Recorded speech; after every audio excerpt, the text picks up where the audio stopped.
बाहर जोरों की आंधी आई थी, मानो टीन और छतों को सामना करने के लिए ललकार रही हो। खिड़की की झिर्री से प्रवेश करती वायु विचित्र सी सीटी के समान ध्वनि उत्पन्न कर रही थी कि तभी आंधी के कारण बिजली चले जाने से वातावरण और भी रहस्यमय हो उठा। इतने बड़े घर में एकांकी बैठे रामेश्वर जी का हृदय अज्ञात आशंका से कांप उठा। वो सोचने लगे कि अगर इस भयावह रात में उन्हें कुछ हो जाए तो वो किसे पुकारेंगे। उनके हृदय गति रुक जाए तो पता नहीं वो कब तक यूं ही पड़े रहेंगे। संभवतः लोगों को पता भी तब चलेगा जब उनकी देह से दुर्गंध आने लगेगी। अपनी इस विभत्स कल्पना मात्र से ही वो सिहर उठे और अपने विचारों को झटक कर मोमबत्ती ढूंढने का प्रयास करने लगे। उन्हें याद भी नहीं आ रहा था कि घर में मोमबत्ती है भी कि नहीं, और अगर है भी तो कहाँ रखी है। ये सब तो मालती का दायित्व था। उन्होंने कभी ये जानने का प्रयास भी नहीं किया कि घर में क्या है और क्या नहीं है। उन्हें ये भी पता नहीं रहता था कि उनके पास कितने कपड़े हैं और किस शर्ट के साथ कौन सी पैंट पहननी है। वो तो दुकान पर जाने से पूर्व मालती को आवाज देते, मालती हमारे कपड़े निकाल दो, और कपड़े उन्हें हाथों हाथ मिल जाते। हाँ, कभी नहाने जाने पर तौलिया या साबुन नहीं मिलता तो पारा अवश्य 7वें आसमान पर पहुंच जाता और बेचारी मालती कभी सब्जी की कड़ाही गैस से उतारकर कभी आटा सने हाथों दौड़ती हाफती आती और उनको कपड़े पकड़ाती। उनसे तो ये भी नहीं होता था कि खुद ले ले। सच, आज वो सोचते हैं कि उन्होंने मालती को कितना सताया था। तब तो उन्हें यही लगता था कि घर में काम ही क्या होता है, 2 समय खाना बना दो, कपड़े धो दो और चादर तान कर सो। उन्हें बस अपने काम ही महत्वपूर्ण लगते थे। कभी थोक का सामान जाना है तो कभी आयकर वालों से निपटना है। कभी कभी कोई झगड़ालू ग्राहक आ जाता तो घंटों सिर खपाना पड़ता है। घर आकर भी रुपए का हिसाब किताब ही मस्तिष्क में घूमता रहता है।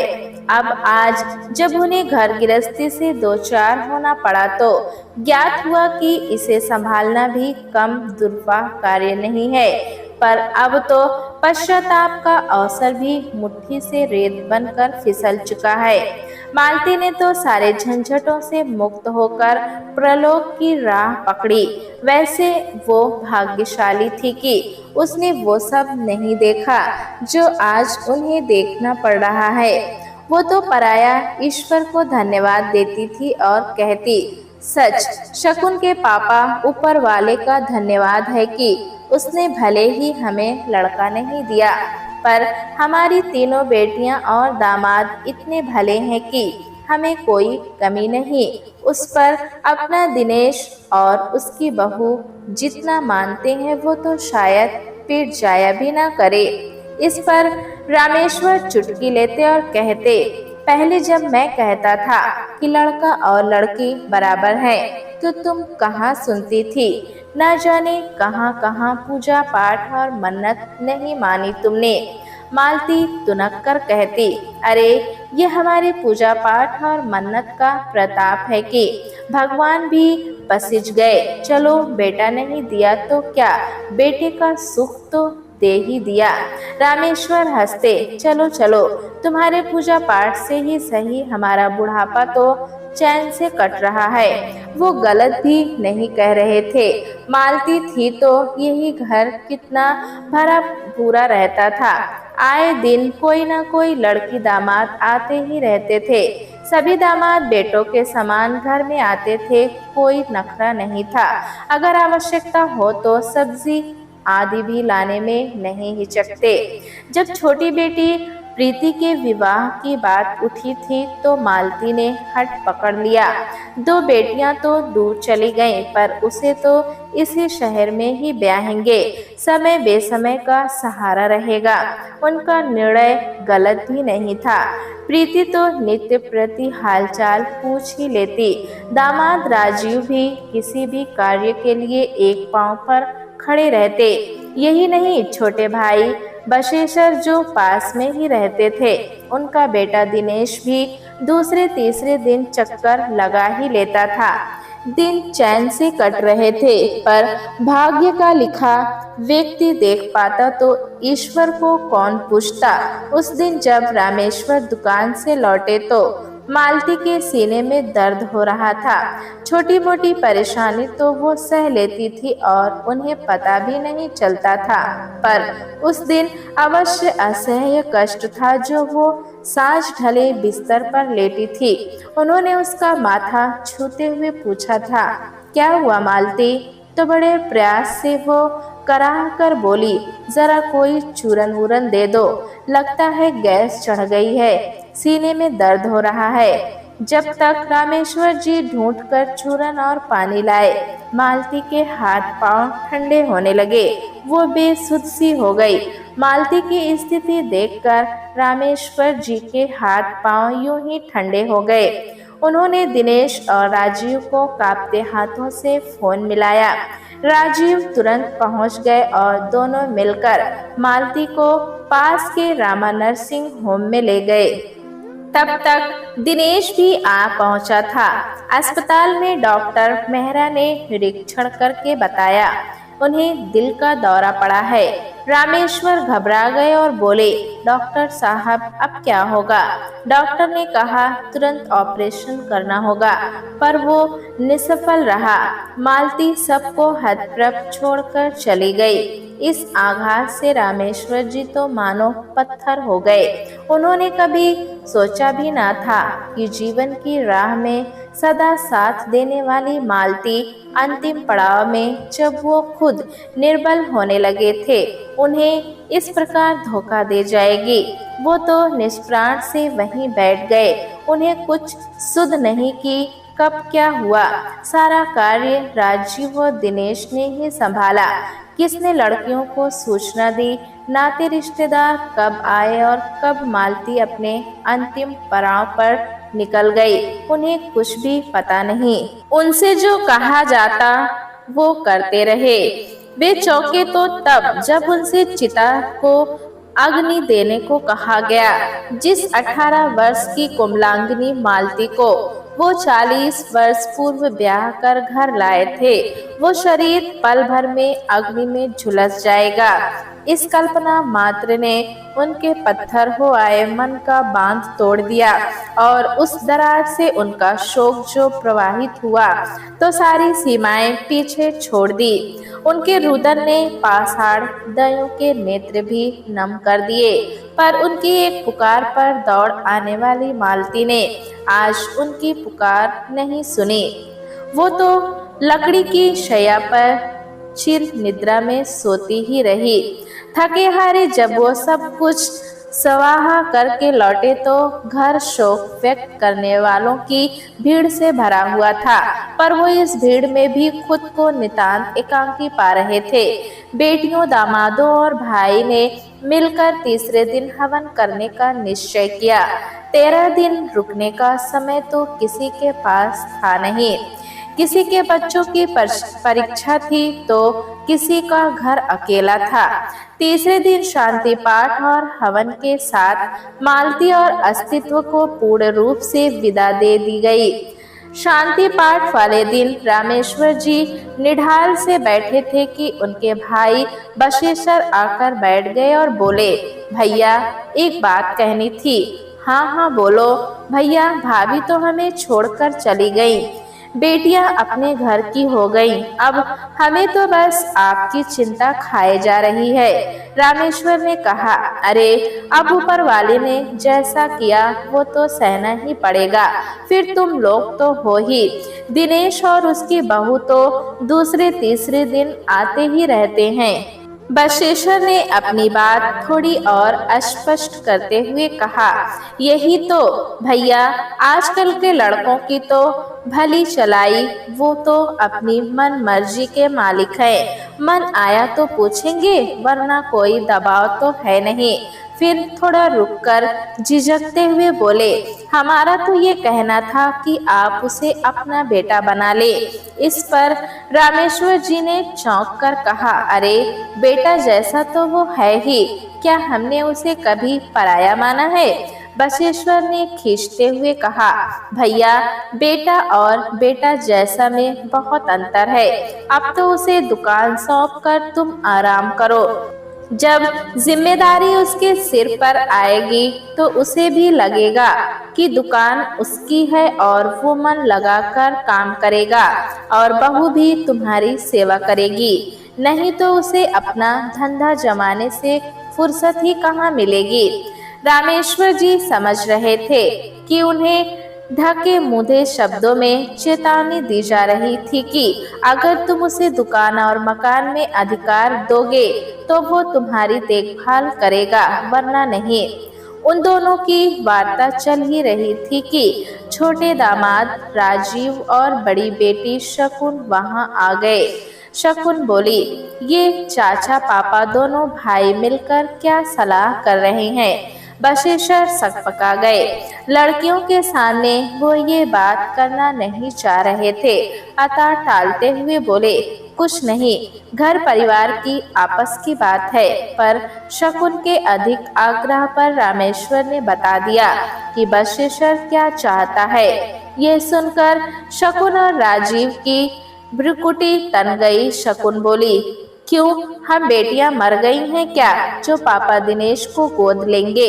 राजीव भी बोले, मैं भी सदा पापा को ससुर नहीं पिता माना है, फिर आज अचानक मुझे पराया समझा जाने लगा। वार्तालाप के स्वर अचानक ही ऊंचे हो गए थे, जिसे सुनकर शेष लोग भी आ गए। बात समझ में आने पर सभी को आपत्ति हुई कि दिनेश को अधिकार दिए जाए। अपनी दाल गलती ना देखकर बशेश्वर आवेश में आकर बोले, ठीक है, बड़ी सगी हो अपने पापा की तो आकर रहो यहाँ और करो देखभाल अपने पापा की। पर एक बात हम डंके की चोट पर कह देते हैं कि अपना खून अपना होता है, जमाई किसी के नहीं हुए।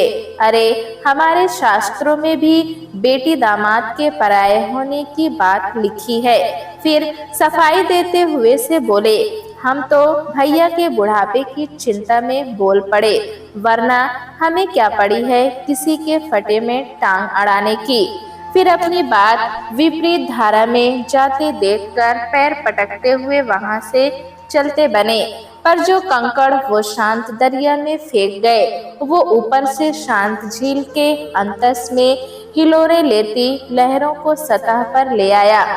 सभी के मन में ये प्रश्न उठा कि कहीं पापा अपने सहारे के लिए किसी एक बेटी को न चुन ले, या बशेश्वर चाचा ही समझा बुझाकर दिनेश को दुकान पर बैठा दे, क्योंकि उसका वैसे भी कोई अस्थायी धंधा तो है नहीं।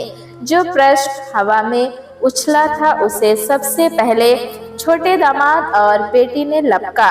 प्रीति बोली, अब समझ में आया कि दिनेश और उसकी पत्नी मम्मी पापा की इतनी सेवा क्यों करते थे। आज चाचा का आवरण में छिपा असली चेहरा सामने आ ही गया। अरे हम बेटियों के होते उन्हें पापा की चिंता करने की क्या सूझी। फिर इससे पूर्व की कोई और नया प्रस्ताव रखे उसने सुझाव दिया, मैं वैसे भी सोच रही थी कि अब पापा इतने बड़े घर में अकेले कैसे रहेंगे, फिर मैं भी इतनी दूर से उनकी देखभाल नहीं कर पाऊंगी, इसलिए मैं यहीं शिफ्ट हो जाती हूँ। मेरी आंखों के सामने रहेंगे तो मुझे भी चिंता नहीं रहेगी और पापा को अकेलापन भी नहीं लगेगा। प्रीति उसी शहर के किराए के 2 कमरों में रहती थी। उसके साथ उसके सास ससुर और देवर भी रहते थे। वो मन ही मन हिसाब लगा रही थी कि यहाँ 4 कमरों का मकान खाली है। अगर यहाँ आ जाएगी तो पैर फैलाकर रह पाएगी। पापा का क्या है, एक कमरा भी बहुत है उनके लिए। फिर दिन भर तो वो दुकान पर बैठेंगे। सुबह शाम की उनकी 4 रोटी ही तो बनानी पड़ेगी। राजीव भी अपनी पत्नी का समर्थन करते हुए बोला, पापा ने यही सोचकर तो प्रीति की शादी शहर में कर दी थी कि समय बेसमय सहारा रहेगा। अब समय आ गया है तो मैं अपने कर्तव्य में पीछे नहीं हटूंगा। पर शकुन ने उनकी कामनाओं पर पानी फेरते हुए कहा, तो क्या आज से मेरा मायका खत्म? अब मैं तुम्हारे ससुर देवर वाले घर में तो आने से रही। इस बात का समर्थन मझली बेटी विपुला और दामाद नरेश ने भी किया। वे समझ रहे थे कि ये बात तो निश्चित है कि अगर प्रीति यहाँ आकर रहने लगी तो घर तो हाथ से गया, इस पर तो उसी का अधिकार हो जाएगा। इससे पूर्व कि घर पर किसी एक का हो, विपुला ने सुझाव दिया कि मैं तो कहती हूँ कि आपको अब दुकान पर बैठने की क्या आवश्यकता है। बहुत दिन काम कर लिया, अब आराम करें और दुकान और मकान का अपनी जीते जी बंटवारा कर दें। इसमें किसी के साथ अन्याय नहीं होगा। इस पर प्रीति चिढ़कर बोली, और पापा कहाँ रहेंगे? विपुला ने समाधान किया, पापा हम सबके पास बारी बारी से रह लेंगे। रामेश्वर जी विमोड़ से अपने जीते जी अपनी वर्षों की लगन और परिश्रम से अर्जित की संपत्ति की गई छीना झपटी देखकर स्तंभ थे। उनका मन वितृष्णा से भर उठा। वो सोच रहे थे, काश मैं मालती जैसा भाग्यशाली होता, मेरी आंखें भी ये सब देखने से पहले ही बंद हो जाती तो अच्छा था। उस समय किसी को भी उनके अंदर उठ रहे झंझावत और दुख की अनुभूति नहीं थी। उन्हें तो ये चिंता थी कि कहीं कोई दूसरा उस संपत्ति पर अधिकार न कर ले और वो पिछड़ जाए। अपनी ही बेटियां जिन पर वो मन प्राण अर्पित करते रहते थे, वो स्वार्थ में अंधी हो रही थी। शकुन बोली, पापा कल तो हम लोग चले जाएंगे, इसलिए आप आज ही तय कर लीजिए कि आपने क्या सोचा। रामेश्वर जी आवेश में बोले, जाना है तो तुम लोग जाओ, अभी मैं इतना निर्बल नहीं हुआ कि अकेले ना रह सकूं। अकेले रहूंगा और दुकान भी संभालूंगा। मेरी संपत्ति का क्या किसको देना है, ये सोचना मेरा काम है, तुम्हारा नहीं। एक बात कान खोलकर सुन लो कि मैं तुमको कुछ नहीं दूंगा। ये सुनकर वहां सन्नाटा छा गया। एक एक करके सभी उठकर सोने चल दिए। सबके जाने के बाद एकांत में रामेश्वर जी बिलख कर रो पड़े। आज वो खुद को और भी एकांकी अनुभव कर रहे थे। बड़े दामाद अजय मन ही मन सोच रहे थे, बूढ़ों को इस उम्र में भी इतनी माया मोह है। अरे जीते जी बंटवारा कर देते तो मैं हिंद नगर वाली जमीन खरीद लेता, मौके से मिल रही थी।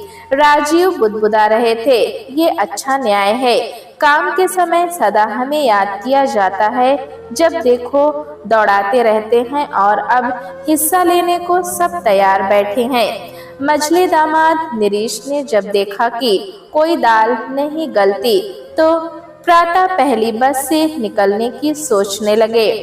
अगले दिन सभी अपने अपने घर चले गए। अचानक बिजली आ गई, शायद आंधी थम गई थी। सबके जाने के बाद अब तो बस रामेश्वर जी थे और मालती की स्मृतियाँ। जब कभी मन बहुत व्यग्र होता तो मालती की फोटो से बातें करते, पुराने एल्बम देखते और उन्हीं दिनों में विचरते रहते। मन पर वैराग्य घर करता जा रहा था। अब तो दुकान पर भी जाने का भी मन नहीं होता। क्या करेंगे और धन अर्जित करके? जो धन है वही उनके अपनों के मध्य कलेश का कारण बना हुआ है। विश्वास नहीं होता कि ये सब उसी मालती की संतान है जिसे धन वैभव कभी मोह ही नहीं पाया। वो तो अपने लिए कभी कुछ भी लेती ही नहीं थी। जब देखो प्रीति विपुला और शकुन की ही चिंता में लगी रहती थी। फिर जब उनके परिवार हो गए तो उसकी चिंता का घेरा और भी बड़ा हो गया था। कभी विपुला के बेटे का जन्मदिन है तो उपहार देना है, तो कभी प्रीति को नागपंचमी की साड़ी देनी है, या शकुन बहुत दिनों बाद आई है तो दामाद जी को कपड़े देने हैं। संभवतः मालती ने इन्हें दे देकर ही इतना अभ्यस्त बना दिया है, जो पापा के लिए संवेदना को किनारे रखकर अपने अधिकार पाने की होड़ में लग गई। जब से उन्होंने कह दिया है कि वो किसी को कुछ नहीं देंगे, सब उनसे किनारा कर बैठे हैं। दिनेश इतने दिनों में औपचारिकतावश मात्र एक बार आया था, वो भी अकेले। बेटियां अवश्य फोन कर लेती थी, पर उनकी वाड़ी में वो आत्मीयता पता नहीं कहाँ खो चुकी थी। कभी जो पापा के लिए हुआ करती थी। रामेश्वर जी मन ही मन हंसते और सोचते, अरे मैं ये सब अपने सीने पर थोड़े ही ले जाऊंगा, पर कम से कम मेरे मरने तक तो सब्र कर लेते। इस उपेक्षा से व्यथित रामेश्वर जी का संसार के प्रति माया मोह समाप्त हो गया था। उन्हें जग मिथ्या लगने लगा था। एक दिन शकुन अपने कार्यों में व्यस्त थी कि तभी किसी ने घंटी बजाई। उसने द्वार खोला तो सामने कोरियर वाला खड़ा था। उसने हस्ताक्षर करके लिफाफा खोला तो उसमें पापा का भेजा हुआ 5 लाख रुपयों का ड्राफ्ट था। शकुन खुशी से नाच उठी। आखिर पापा को बेटियों के अधिकार का ध्यान आ ही गया। उसने प्रीति को फोन किया तो ज्ञात हुआ कि उसके पास भी ऐसा ही एक ड्राफ्ट आया है। अभी वो विपुला को फोन करने की सोच ही रही थी कि विपुला ने खुद ही 5 लाख रुपए मिलने की सूचना दे दी। तीनों बहनों को अचानक आज पापा पर बहुत प्यार आ गया और वे सब पापा से मिलने को व्यग्र हो गई। विपुला शकुन आनंद फानन कार्यक्रम बनाकर फरीदाबाद पहुंच गई और प्रीति को लेकर पापा के घर पहुंची, पर घर पर ताला लगा था। उन्होंने सोचा पापा दुकान पर होंगे, पर दुकान भी बंद थी। अतः पड़ोस वाले वर्मा जी का दरवाजा खटखटाया।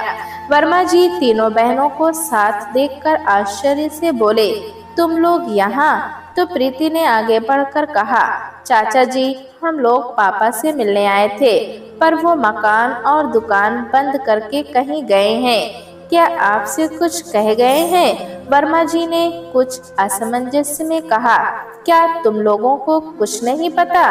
तीनों बहनों को अब कुछ खटका हुआ। वे एक साथ बोल पड़ी, क्या हुआ पापा को? वो ठीक तो है? वर्मा जी ने कंधे उचकाते हुए कहा, क्या पता, मुझे तो बस इतना ही पता है कि रामेश्वर जी 1 सप्ताह पहले अपना मकान और दुकान बेच चुके हैं। फिर कुछ रुककर बोले, हम तो समझते थे कि वो तुम लोगों के ही पास होंगे। तीनों बहनें हतप्रत रह गई। वे एक दूसरे से आंख नहीं मिला पा रही थी, क्योंकि वो समझ गई थी कि पापा उनसे रूठ गए हैं और उन्हें कभी नहीं मिलेंगे। आज उनके मन में एक ही प्रश्न था, पापा तुम कहाँ हो? प्यारे दोस्तों, कहानी कैसी लगी हमें कमेंट में ज़रूर बताएं। चैनल पे नए हैं तो एक लाइक और सब्सक्राइब करना ना भूलें।